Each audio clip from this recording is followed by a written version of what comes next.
네, 안녕하십니까. 상담 연구 방법론의 신동윤 교수입니다. 오늘은 저번에 말씀드린 대로 저희가 SPS 다루기에 관해서 간략하게 제 컴퓨터로 설명을 드리고 여러분들이 이 자료를 통해서 계속 좀 함께 보셨으면 좋겠습니다. 먼저 이 바탕화면에 SPS를 프로그램을 이제 더블 클릭하시고, 네, 그렇게 되면 이제 시작 메뉴가 나오게 됩니다. 그래서 기본 데이터 보기 열기와 다른 파일 열기 뭐 이렇게 있는데요. 저장해 둔 것이 있다면 기본 데이터 소스 열기를 활용을 하시면 되고, 그렇지 않고 이제 다른 파일로 뭐 엑셀이라든지 텍스트 파일을 열겠다 하게 되면 이렇게 이 다른 파일 유형으로 열기를 하셔도 되고요. 그리고 이런 것이 필요 없이 그냥 나는 계속 내가 그냥 이 안에 있는 메뉴에서 내가 데이터를 불러오겠다 할 경우는 이 메뉴를 사용하셔도 됩니다. 네. 자, 그래서 저는 그냥 확인을 누를 거고요. 그러면 기본적으로 지금 현재 열기에 대한 것들이 있습니다. 이거 지우시고, 그 다음에 지금 이 바가 보이죠? 네, 그래서 이제 좀 이 SPS에 대해서 조금 간략하게 소개를 드리자 하면, 이게 저희가 통계용 프로그램 중에서는 가장 폭넓게 사용하는 프로그램이다 라고만 여러분들이 기억을 하시면 될 것 같습니다. 네, 그리고 두 번째로 이 복잡하고 많은 자료를 어떻게 보면 상대적으로 쉽게 처리할 수 있도록 구성되어 있는 것도 하나의 또 장점이고요. 그리고 이 SPS 분석의 뭐 기본 절차를 이야기한다면 대체 네 단계로 하고 있습니다. 그래서 맨 처음에 했던 거 우리가 SPS로 데이터를 불러오는 것. 그래서 뭐 파일 열기나 직접 입력하는 등 이런 것들을 사용한다라는 것을 여러분들이 기억을 하셨으면 좋겠고요. 이런 불러오기가 되면 이제 분석이라는 걸 합니다. 그래서 분석의 방법을 선택을 해서 빈도 분석을 할 거냐, 교차 분석을 할 거냐, t-테스트를 할 거냐, 아노바를 할 거냐 라는 것들을 선택을 하게 되고요. 그리고 나서는 이제 분석을 하기 위한 변수, 그래서 변수나 사례를 선택을 하게 됩니다. 따라서 전체 응답자라든지 뭐 학부모 고령이라든지 뭐 이런 거 찬반 의견 우리 변수에 따라서 선택을 하게 되고, 이런 것들은 이제 변수 나중에는 변수 계산 뭐 변환이라는 작업을 거쳐야 하겠지만 그런 것들을 거쳐서 하는 것이 이제 3단계고요. 4단계는 그것을 통계 처리를 한다든지 뭐 추가 분석을 한다든지 결과를 우리가 검증을 한다든지 이런 식으로 해서 이 분석을 수행하거나 결과를 검토하는 네 가지 단계로 구성되어진다라고 여러분들이 보시면 될 것 같습니다. 자, 그럼 우리가 이 창부터 조금 보시면은요, 맨 위에 있는 요 부분,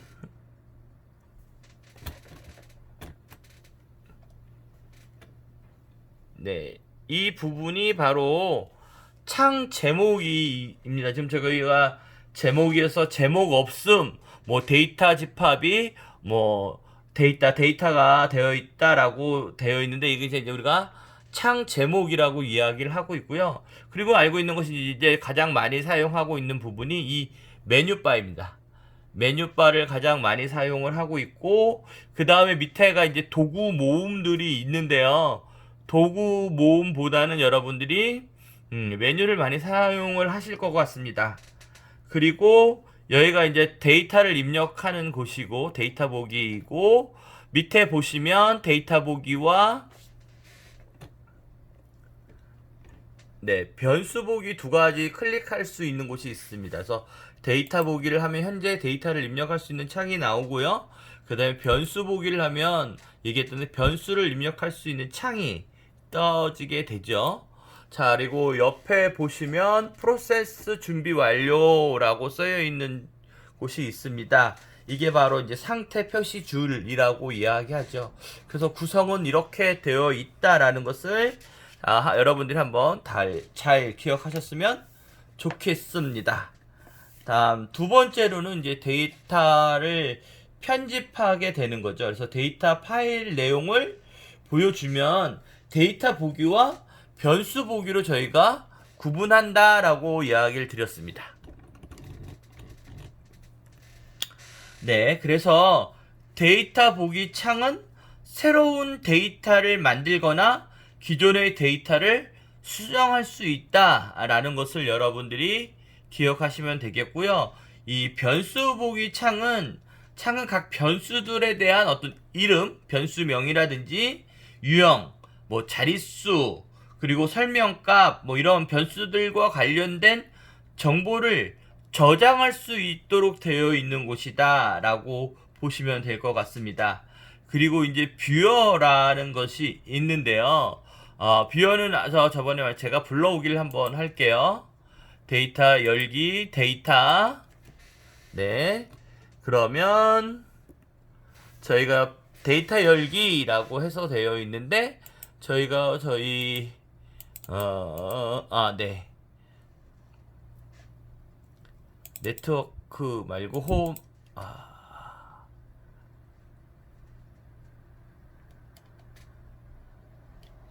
자, 네, 컴퓨터에서 저희 대학교 강의 그리고 행정사회복지대학원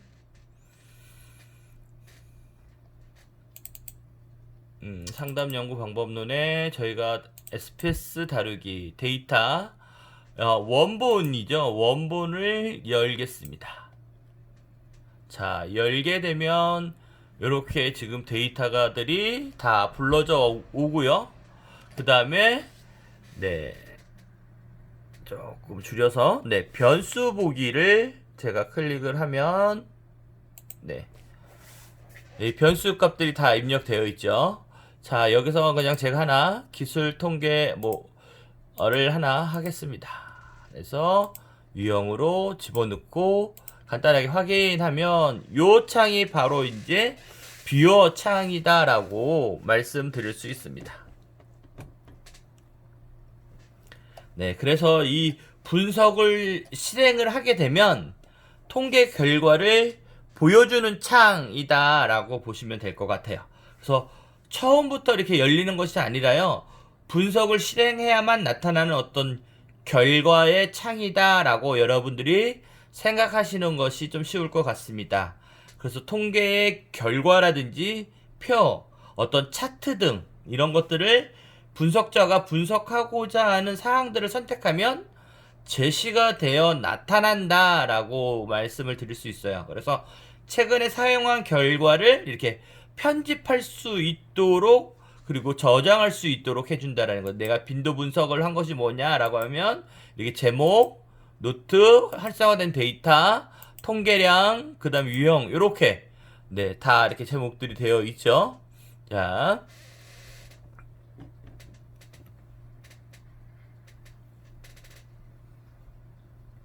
네.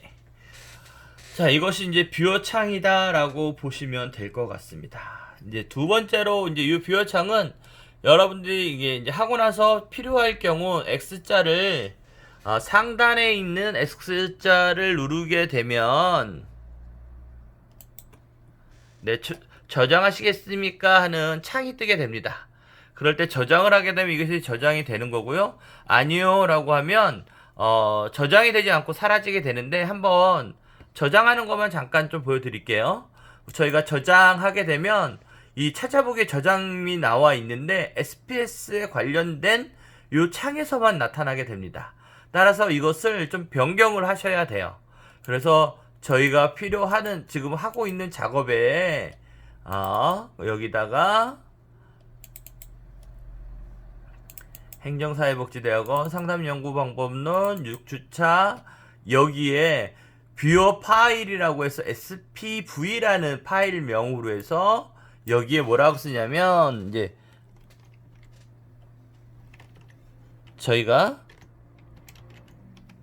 빈도 분석이라고 할 거예요. 그리고 나서 스페이스바를 옆으로 한 칸 눌러주고 나서 저장하면 네, 이것은 이제 저장이 되어 있는 거예요. 따라서 이것을 저희가 그 파일에 들어가서 네. 여기에서 대학교 자기 파일명에 가서 행정사회복지대학원 상담연구방법론 SPS 다르기 하게 되면 여기에 지금 약간의 위에 보시면 다른 색깔로 뷰어라고 나와 있죠. 이 뷰어 파일로 되어 있는 것이 있습니다. 그래서 이것을 클릭하시면 아까와 똑같은 창이 저장된 게 나타나게 되죠. 자, 그러면 다시 이것을 저희가 좀 줄이고요. 네. 자, 밑에 가면 다시 하단에 보시면 하단에 메뉴바에 가면 네, 여기 SPS 분이 있습니다. 이것을 클릭을 하시면 다시 창이 뜨게 되고요. 이 창을 가지고 다시 이제 작업을 하게 됩니다. 이제 두 번째로는 이제 SPS 다루기 위해서 우리가 변수, 그러니까 데이터를 입력한 것들은 불러오면 되는데 대부분의 작업은 어디에서 많이 하냐면 변수 보기에서 많이 한다라는 거죠. 그래서 이번 시간에는 좀 저희가 변수 보기에 대해서 집중적으로 한번 해 보도록 하겠습니다. 자, 맨 위에 있는 곳이 뭐라고 그랬나요? 네, 바로 이것이 이름, 변수명을 적는 곳이다 라고 말씀을 드렸습니다. 따라서 문자로 시작해야만 한다라는 거예요. 문자로. 그리고 첫 글자가 아닌 숫자나 마침표, 부호동도 사용할 수가 있습니다. 그런데 여기에는 말씀드린 것처럼 공백이나 특수문자는 사용할 수가 없습니다. 따라서 여기에 A라고 지금 현재 되어 있는데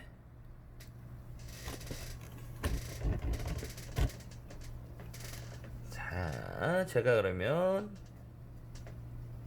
네, 가장 쉬운 게 여기이죠.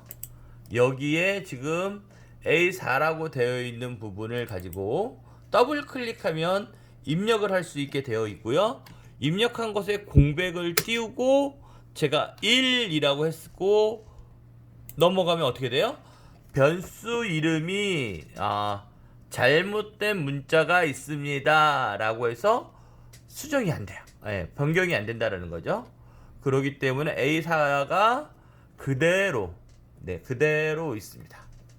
그리고 여기에 A4라는 데다 더블 클릭을 다시 하고 여기에 특수문자를 옆으로 하는 걸 하나. 자, 이렇게 하고 나서 1 다시를 하고 1을 하게 되면 요번에도 한번 엔터를 쳐볼게요. 엔터를 치게 되면 똑같은 경고창이 나오죠. 그래서 변수 이름에 잘못된 문자가 있습니다 라고 해서 여러분들이 어떤 특수 문자나 띄어쓰기 이런 것은 허용이 되지 않는다라는 것을 꼭 기억하셨으면 좋겠습니다. 또한 이 변수명은 중복될 수도 없어요. 자, 여기에 지금 A3이 있는데 내가 이거를 다시 더블 클릭해서 A3으로 변경을 해보도록 하겠습니다. A3으로 변경을 하게 되면 이거를 엔터 치면 보시는 경고창에 이 변수 이름은 기존의 변수 이름에 중복이 됩니다 라고 나와 있습니다. 그래서 요 변수명은 중복이 될 수 없다라는 것을 확인할 수가 있습니다.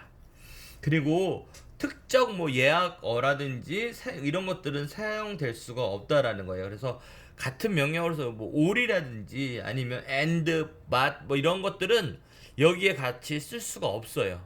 그래서 이 코드명으로 거의 활용을 많이 하고 있다라는 것을 여러분들이 아셨으면 좋겠어요. 코드명을 하지 않고 그냥 여기에 이름을 똑같이 성별이라고 해서 성을 써줘도 됩니다. 네. 그죠? 한글이군요. 이렇게 성이라고 쓰셔도 가능하다는 거예요. 예. 그러니까 여러분들이 코드명으로 쓸 건지 아니면 어떻게 작성을 할 건지 간단한 건 이렇게 이름으로 변수 이름을 쓰셔도 가능하다라는 겁니다. 그래서 여기가 우리가 값에 이런 거를 값이 아니라 여기 설명에 그런 거를 써놨지만 제가 저번에 말씀드린 것처럼 여기가 이게 지금 교사 지지잖아요. 부모님의 지지잖아요. 그러면 여기에 그대로 병수명을 부모 지지라고 써도 어떻다? 가능하다라는 거예요. 그렇게 되면 데이터 창으로 다시 들어가셔서 보시면 여기 위에 지금 변경된 게 보이시나요? 부모 지지라는 것으로 이름이 변경이 됐고 여기에 성별이 어떻게 해요? 영문으로 이렇게 바뀌었다라는 것을 여러분들이 확인할 수 있습니다. 그래서 간략한 것은 변수명을 적어주시면 되고요. 복잡하게 이제 데이터가 많은 경우는 변수들이 많을 경우는 코드화한다라는 것도 여러분들이 기억을 하셨으면 좋겠습니다. 그래서 변수의 개수는 제한이 없다라는 거예요. 그래서 추가로 변수를 여기에 계속 생성할 수 있다라고 했죠. 더블 클릭해서 여기를 교사라고 하면 여기 이렇게 또 하나의 변수가 생겨나고 다시 데이터 보기로 들어가셔서 우리 이 스크롤바 맨 밑에 보시면 이동하는 바가 있습니다. 자, 여기 파란색 부분 있죠? 이 파란색 부분을 쭉 드래그 하시면은 저희가 지금까지 입력한 모든 것들이 다 나오고 자, 이 끝나는 지점에 여기 점점점점점 찍힌 거 보이시죠? 요거를 여기 부분을 위로 이렇게 들어가서 올라가서 보시면 바로 교사라는 새로운 변수가 생성됐다라는 것을 알 수 있을 것 같습니다. 그래서 변수명은 이렇게 여러분들이 기억을 하셨으면 좋겠고요. 이제 두 번째로 다시 우리가 하단을 좀 보시면 다시 하단에 있는 보기 파일을 볼 겁니다. 보기 파일을 보시면 여기에 변수가 있고 그 위에 이제 유형, 넓이, 그 다음에 소수점 이하짜리 설명 이런 것들이 있죠. 값. 그래서 유형이나 넓이나 소수점 이하 자리 요 세 가지는 각 변수의 어떤 유형의 정보를 숫자나 문자 그 다음에 날짜 통화 등이 사용될 수 있는 것이 바로 이쪽 유형이고요. 그 다음에 각 해당되는 셀의 크기, 그러니까 자릿수죠.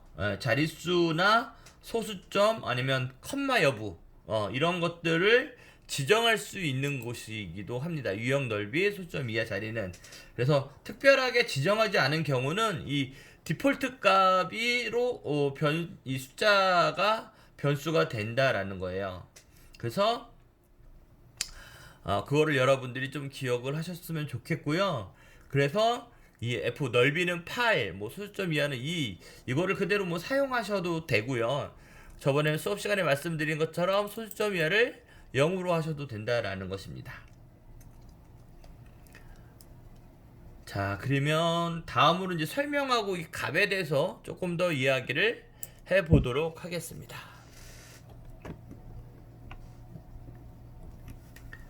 자, 이 설명과 값을 여러분들이 좀 보시면 이 해당 변수의 정보를 표시해 주는 것이 있죠. 그래서 각 범주에 대한 어떤 레이블을 부여하는 것이 바로 이 설명이다라고 보시면 될 것 같습니다. 그래서 설명은 최대 256자까지 가능하다라는, 그러니까 한글로 따지면 한 660자.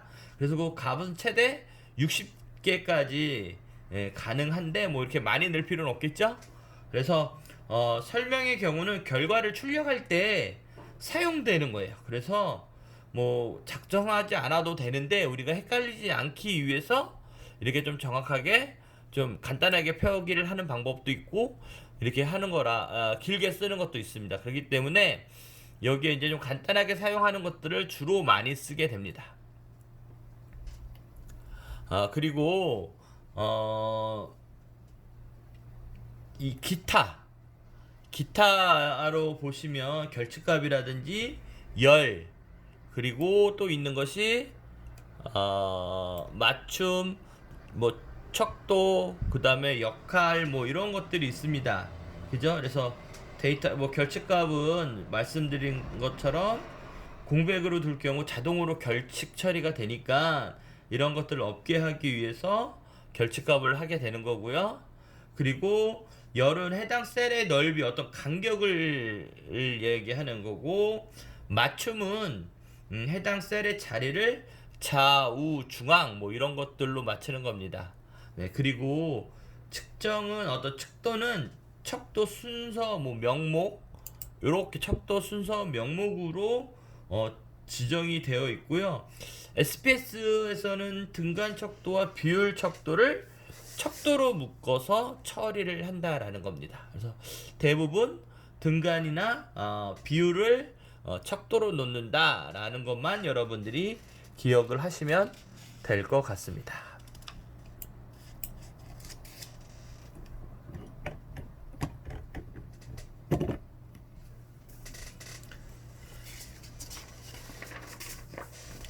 자, 아까 이제 파일 불러오는 거는 한번 했고요.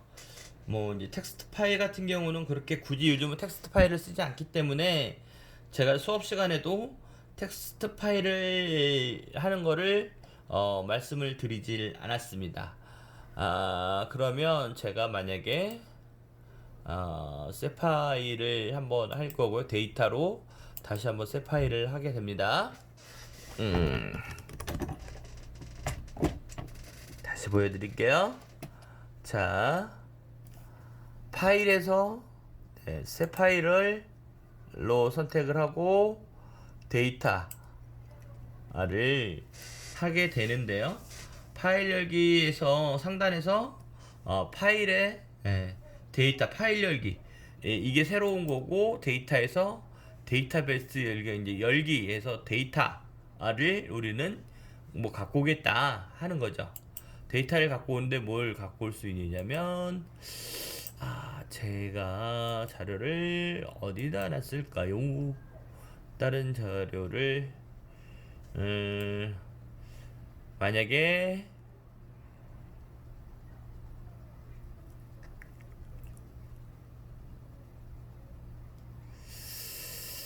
논문방에 쓰려나요? 논문에 이것도 제가 지금 원하는 거는 뭐냐면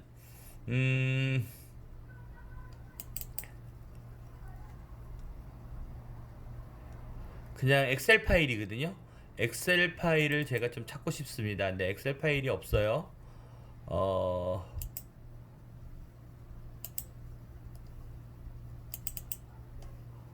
그러면 엑셀 파일명을 엑셀로 선택을 해서 여기 지금 엑셀로 되어 있는 거 있죠. 네, 이렇게 해서 노성일의 엑셀 파일을 열게 됩니다.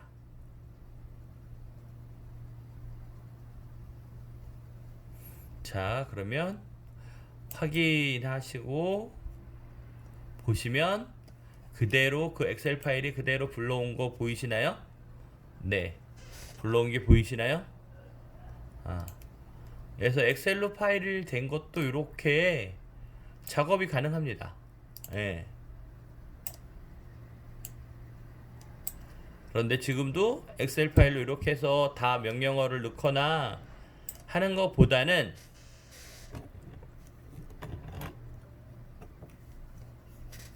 저희가 뭐라고요? 예. 그냥 어렵지 않은 데이터는 그냥 하시는 게, 직접 입력하시는 게 가장 좋다라는 겁니다. 네. 자, 이렇게 보시는 것처럼 다 가능하다라는 겁니다.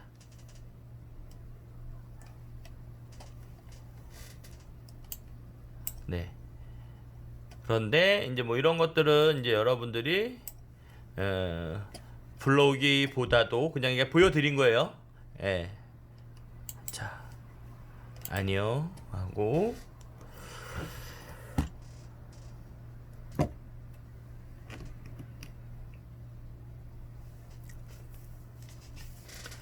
파일 불러오기까지 좀 봤고요. 이제 지난 시간에까지 했던 것이 뭐냐라고 하는 건데, 다 입력하는 건 여러분들이 하실 수 있고,